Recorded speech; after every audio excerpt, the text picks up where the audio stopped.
नवरात्रीमध्ये पारंपरिक पद्धतीने देवीची ओटी कशी भरावी, तसेच ओटी कोणी भरावी आणि कोणत्या दिवशी ओटी भरावी, ओटी भरण्याची योग्य पद्धत कोणती आहे, तर अशी संपूर्ण माहिती तुम्हाला मी आजच्या व्हिडिओमध्ये देणार आहे।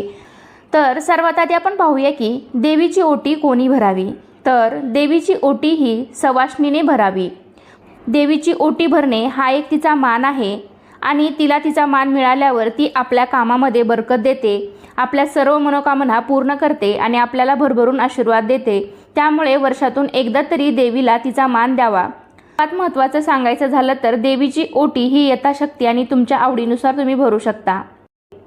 तर या ठिकाणी मी एक मोठं ताट घेतलेलं आहे आणि त्या ताटामध्ये आपण सर्वात आधी जी साडी घेतलेली आहे तर ती साडी ठेवणार आहोत। साडी घेताना अशी घ्या की आपण ओटी भरल्यानंतर ती देवीला नेसवली जाईल। साडी ठेवायची नसेल तर तुम्ही फक्त ब्लाऊज पीसने पण ओटी भरू शकता।